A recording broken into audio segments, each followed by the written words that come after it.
Hey everyone, welcome back to Playing Quietly. My name is Ryan, and today I'm bringing you another Remnant 2 guide. Today we're going to be looking at how to unlock the Aphelion long gun. This is a really unique weapon that fires a disc-like projectile that'll pass through several enemies, and it has a really cool special that we'll look into a little bit later.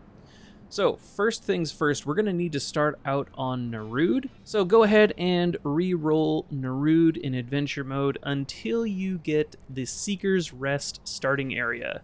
From there, we're going to want to work our way through to the second area, and we're going to be looking for a special tower.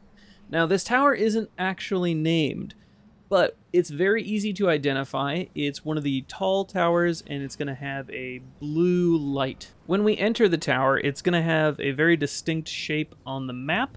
It's never going to change. It's always going to look like this. And we're going to be looking for an elevator shaft to go up.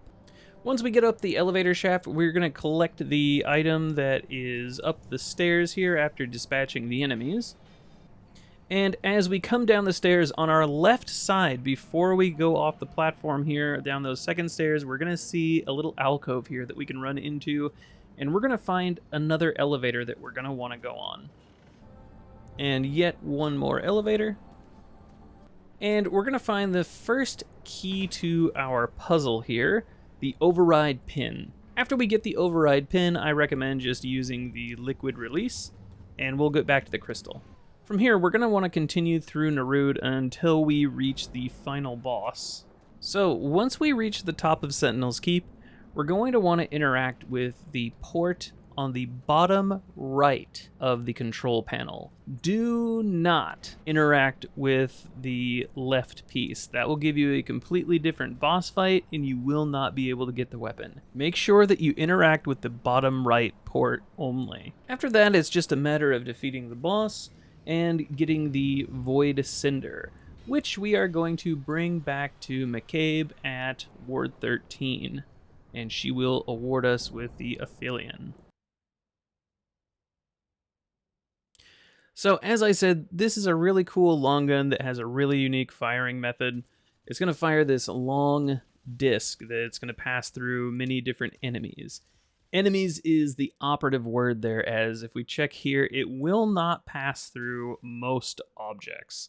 The hit detection on it is a little odd. I don't know if it is intended to be that way or not, but be warned. So let's take a look at the alternate firing method. We are going to be using the ability called Supernova. We're going to fire the compressed remains of a dying star, which will eventually explode and cause fire damage and apply burning. However, if we hit the supernova with one of our regular shots, it will actually explode for a pretty massive AoE. Not only that, but it is actually quite quick to charge up the mod just by regular fire, as long as you are hitting multiple enemies. Not only all of that, but this weapon actually does look super cool. If you see here, it has that floating orb, like we saw from the boss fight, being kind of cradled by these hands, and the reload animation on it is pretty cool too. Alright guys, so that's all I have for you for this one. Remember, if you found this video helpful or entertaining, hopefully I've earned your subscription. But until then, we will see you guys next time. Have yourselves a good one.